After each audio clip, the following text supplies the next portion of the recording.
जय श्री कृष्णा। पितृ पक्ष में सुनने वाली कथा का दूसरा भाग सुनाऊंगी।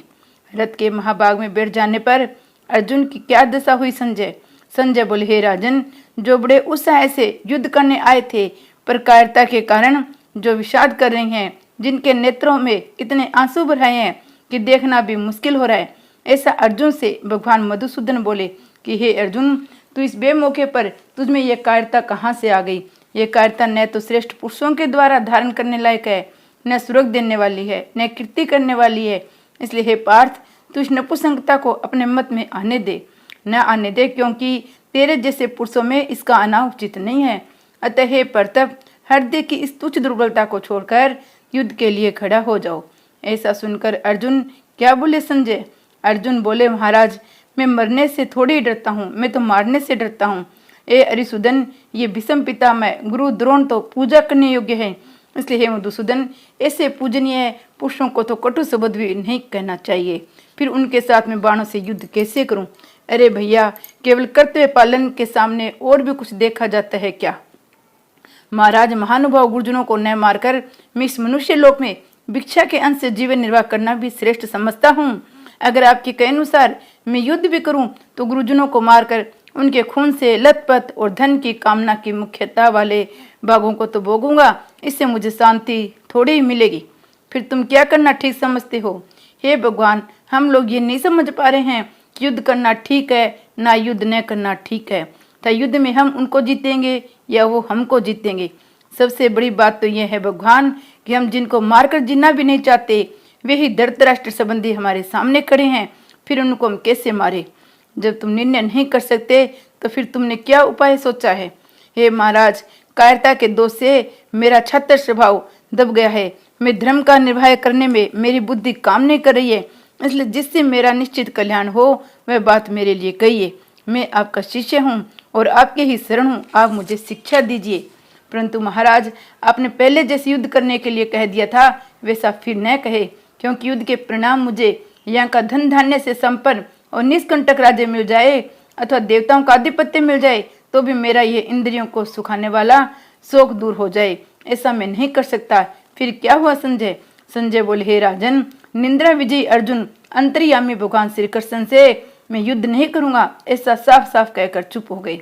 अर्जुन के चुप होने पर भगवान क्या बोले? अंतर्यामी भगवान श्री कृष्ण दोनों सेनाओं के मध्य भाग में विषाद करते हुए अर्जुन से मुस्कुराते हुए कहने लगे, तू शोक न करने लायक का शोक करता है, पंडिताई किसी बड़ी बड़ी बातें करता है, परंतु जो मर गए हैं उनके लिए और जो जीते हैं उनके लिए भी पंडित लोग शोक नहीं करते। शोक क्यों नहीं करते भगवान? मैं, तुम और ये राजा लोग पहले नहीं थे, ये बात भी नहीं है। हम सब आगे नहीं रहेंगे, ये बात भी नहीं है।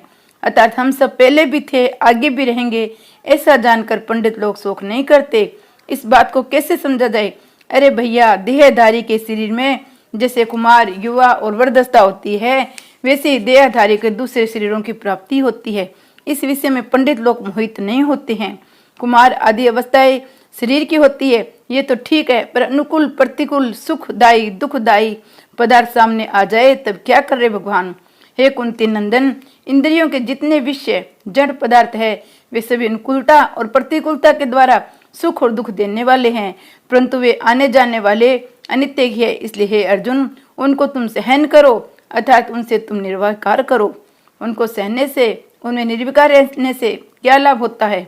हे पुरुषों में श्रेष्ठ अर्जुन, सुख दुख में सम्मान रहने वाले जिस धीर पुरुष को ये इंद्रियों के विषय सुख दुख नहीं करते, वह सर्वत सिद्ध अमरता परमात्मा की प्राप्ति का अनुभव कर लेता है।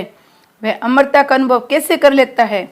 सत्य चेतन तत्व की सत्ता को कभी अभाव नहीं होता, असत की सत्ता ही नहीं है।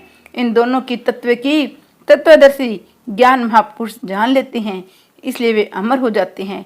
वह सत्य अविनाशी क्या है भगवान, जिससे वह संपूर्ण संसार में व्याप्त है, उसको तुम अविनाशी समझो। इस अविनाशी का विनाश कोई भी नहीं कर सकता। असत्य क्या है भगवान? इस अविनाशी अप्रेम नित्य रहने वाले शरीर के ये सब शरीर अनुकूल है, अंत वाले हैं, विनाशी है। इसलिए हे अर्जुन, तुम अपने युद्ध रूप कर्तव्य कर्म का पालन करो। युद्ध में तो मरना मारना ही होता है, इसलिए अगर शरीर को मरने वाला माने तो क्यों? जिस अविनाशी शरीर को शरीरों की तरह मरने वाला मानता है और जो इसको मारने वाला मानता है, वे दोनों ही ठीक नहीं जानते, क्योंकि न किसी को मारता है न वैसे मारा जाता है। ये शरीर मारने वाला क्यों नहीं है भगवान? ये शरीर न तो कभी पैदा होता है न कभी मरता है। ये पैदा होकर फिर होने वाला नहीं है। ये जन्म रहित, नित्य निरंतर रहने वाला, शाश्वत और अनादि है। शरीर के मारे जाने पर भी ये नहीं मारा जाता है। ऐसा जानने से क्या होगा? हे पार्थ, जो मनुष्य इस शरीर की अविनाशी, नित्य, जन्म रहित, अव्यय जानता है, वह कैसे किसी को मार सकता है और कैसे किसी को मरवा सकता है? तो फिर मरता कौन है भगवान? अरे भैया, शरीर मरता है। मनुष्य जैसे पुराने कपड़ों को छोड़कर नए कपड़े को धारण करता है, ऐसे ये शरीर पुराने शरीर को छोड़कर दूसरे नए शरीर में चला जाता है। नए नए शरीर को धारण करने से इसमें कोई न कोई विकार तो आता ही होगा। नहीं, इसमें कोई विकार नहीं आता, क्योंकि इस शरीर को शास्त्र काट नहीं सकते, अग्नि जला नहीं सकती, जल गीला नहीं कर सकता, वायु सुखा नहीं सकती। ये शास्त्र आदि से करता, जलता, गलता और सूखता क्यों नहीं? ये शरीर काटा भी नहीं जा सकता, जलाया भी नहीं जा सकता, गीला भी नहीं किया जा सकता, सुखाया भी नहीं जा सकता, क्योंकि नित्य रहने वाला, सबसे परिपूर्ण स्तर संभाव वाला, अचल एवं सनातन है। ये देवती इंद्रियों स्तर संभाव वाला अचल और सनातन है। ये देही इंद्रियों आदि का विषय नहीं है, अर्थात ये प्रत्यक्ष नहीं दिखता, ये अंतःकरण का विषय नहीं है, इसमें कोई विकार भी नहीं होता। इसलिए इस देह को ऐसा जानकर तुझे शोक नहीं करना चाहिए। इस शरीर को निर्विकार मानने पर तो शोक नहीं हो सकता, और इसे विकारी मानने पर तो शोक हो ही सकता है। हे महाबाहो, अगर तू इस शरीर को नित्य पैदा होने वाला, नित्य मरने वाला भी मान ले, तो भी तुझे इसका शोक नहीं करना चाहिए, क्योंकि जो पैदा हुआ है वह जरूर मरेगा, और जो मर गया है वह जरूर पैदा होगा। इस नियम को कोई हटा नहीं सकता। अतः शरीर को लेकर तुझे शोक नहीं करना चाहिए। शरीर को लेकर शोक नहीं करना चाहिए, ये तो ठीक है, पर शरीर को लेकर तो शोक होता ही है भगवान। शरीर को लेकर भी शोक नहीं हो सकता, क्योंकि हे भारत, सभी प्राणी जन्म से पहले अप्रकट थे, मरने के बाद भी फिर अप्रकट हो जाएंगे, केवल बीच में ही प्रकट दिखते हैं। अतः इसमें शोक करने की बात ही कौन सी है? तो फिर शोक क्यों होता है? न जानने से। जानना कैसे हो? वह जानना अर्थात अनुभव करना इंद्रियां, मन, बुद्धि से नहीं होती है। इसलिए शरीर को देखना, कहना, सुनना सब आश्चर्य की तरह ही होता है। अतः इसको सुन करके कोई भी नहीं जान सकता, अर्थात इसका अनुभव तो शिव से ही होता है। तो फिर वह कैसा है? हे भरतवंशी अर्जुन, सबके देह में रहने वाला ये देही नित्य ही अवधेय है। ऐसा जानकर तुझे किसी भी प्राणी के लिए शोक नहीं करना चाहिए। शोक दूर करने की तो आपने बहुत सी बातें बता दी, पर मुझे तो पाप का भय लग रहा है, वे कैसे दूर हो? अपने धर्म को देखकर भी तुझे भयभीत नहीं होना चाहिए, क्योंकि क्षत्रिय के लिए धर्म में युद्ध से बढ़कर दूसरा कोई कल्याणकारक कर्म नहीं है। तो क्या क्षत्रिय को युद्ध करते ही रहना चाहिए? नहीं भैया, जो युद्ध आपसे आप प्राप्त हो जाए, सामने हो जाए, वह युद्ध तो क्षत्रिय के लिए स्वर्ग जाने का खुला दरवाजा है। इसलिए हे पार्थ, ऐसा युद्ध जिन क्षत्रियों को प्राप्त होता है वे भी वास्तव में सुखी है। ऐसा आपसे आप प्राप्त युद्ध को मैं न करूं तो? अगर तो ऐसे धर्म में युद्ध को नहीं करेगा तो तेरे छात्र धर्म का तेरी कीर्ति का नाश होगा। तुझे कर्तव्य पालन न करने का पाप भी लगेगा। अब कीर्ति से क्या होगा? अरे भैया, तू युद्ध नहीं करेगा तो देवता, मनुष्य आदि सभी तेरी बहुत दिनों तक रहने वाली अपकीर्ति का कथन करेंगे। वह अपकीर्ति आदरणीय, सम्माननीय मनुष्य के लिए मृत्यु से बढ़कर दुखदायी होती है। और क्या होगा भगवान? जिन भीष्म, द्रोणाचार्य और महारथियों की दृष्टि में तू श्रेष्ठ माना गया, उनकी दृष्टि में तू तुच्छता से को प्राप्त हो जाएगा। वे महारथी लोग तुझे मरने के भय के कारण युद्ध से उपरंत हुआ मानेंगे। क्या मैं यह सहन नहीं कर सकता भगवान? नहीं, तू ये सहन नहीं सकता, क्योंकि तेरे शत्रुओं को वेरभाव निकालने का मौका मिल जाएगा। वे तेरी सामर्थ्य की निंदा करते हुए तुझे न कहने लायक बहुत से वचन कहेंगे। उससे बढ़कर और दुख क्या होगा? और अगर मैं युद्ध करूं तो? युद्ध करते हुए अगर तू मारा जाएगा तो तुझे स्वर्ग मिल जाएगा। अगर युद्ध में तू जीत जाएगा तो तुझे पृथ्वी का राजा मिल जाएगा। अतः हे कुंती नंदन, तू युद्ध का निश्चय करके निश्चित ही खड़े हो जा।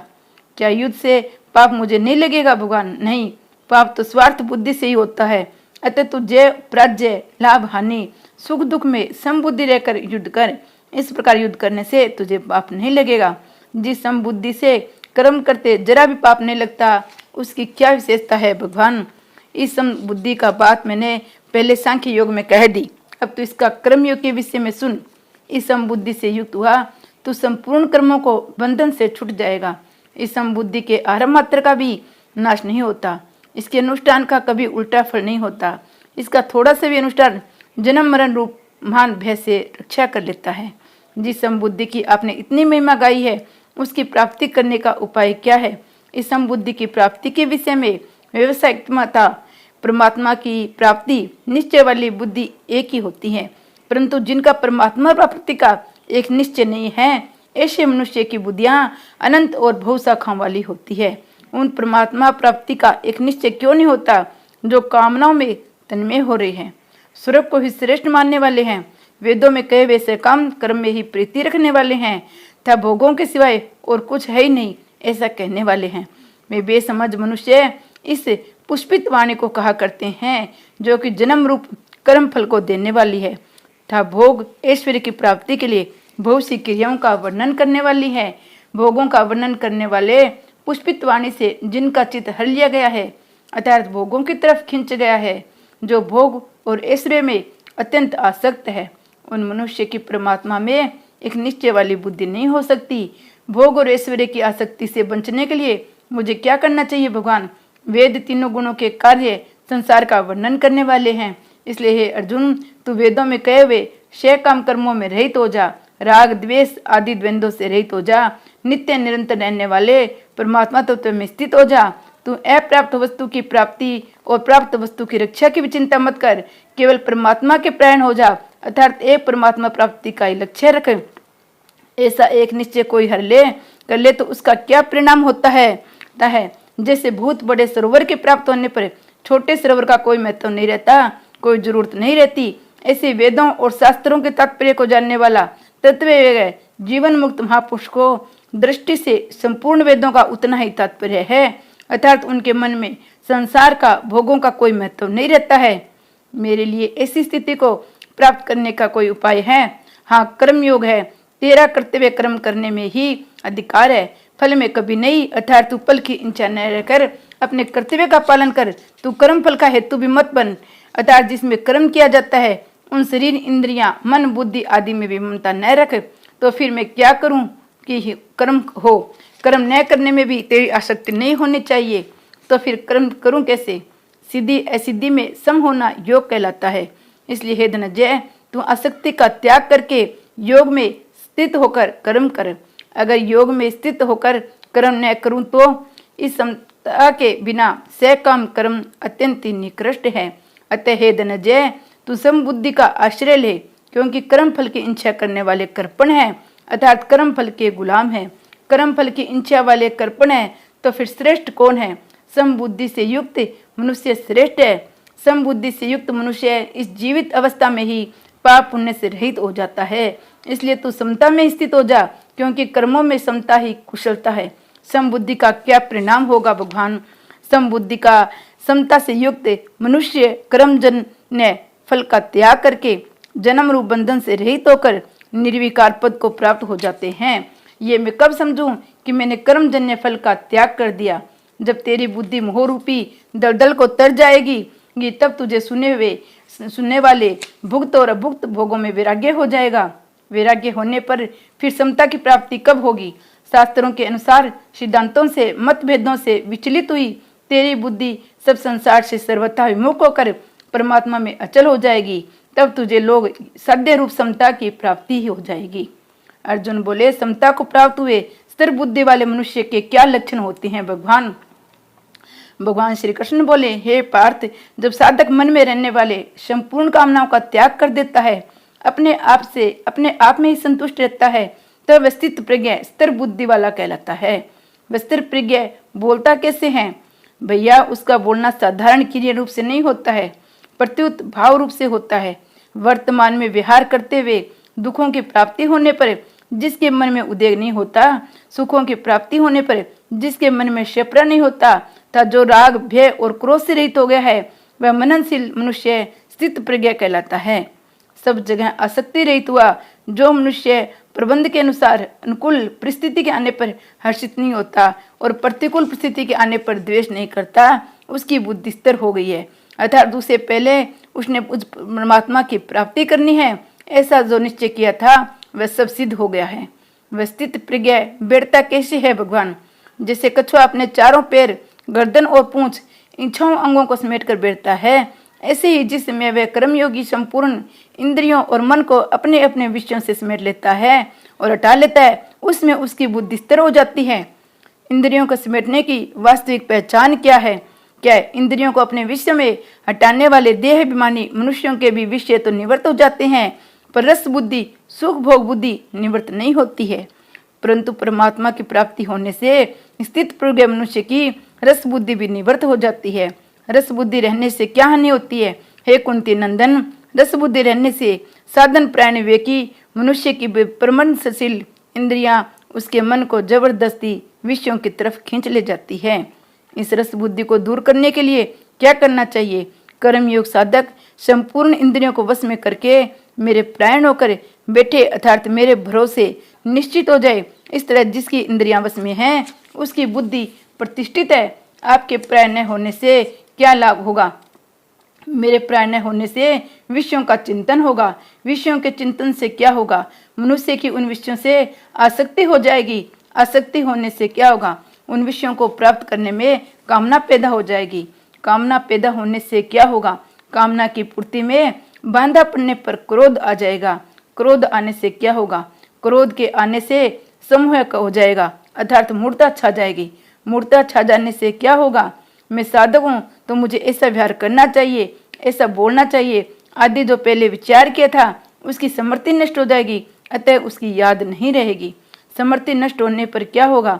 बुद्धि, नया विचार करने की शक्ति नष्ट हो जाएगी, अर्थात इस समय मुझे क्या करना चाहिए क्या नहीं, ये विवेक शक्ति दब जाएगी। और बुद्धि नष्ट होने से क्या होगा? उस मनुष्य का पतन हो जाएगा। स्थित प्रज्ञा को बैठने की बात तो आपने बता दी, अब ये बताइए कि वह चलता कैसे है?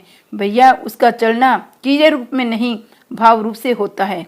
वशीभूत अंतकरण वाला साधक राग द्वेष से रहित और अपने वश में की हुई इंद्रियों द्वारा विषयों का सेवन करता हुआ अंतकरण की प्रसन्नता को प्राप्त हो जाता है। अंतकरण की प्रसन्नता को प्राप्त होने पर क्या होता है? उस प्रसन्नचित मनुष्य के संपूर्ण दुखों का नाश हो जाता है। उसकी बुद्धि बहुत जल्दी परमात्मा में स्थित हो जाती है।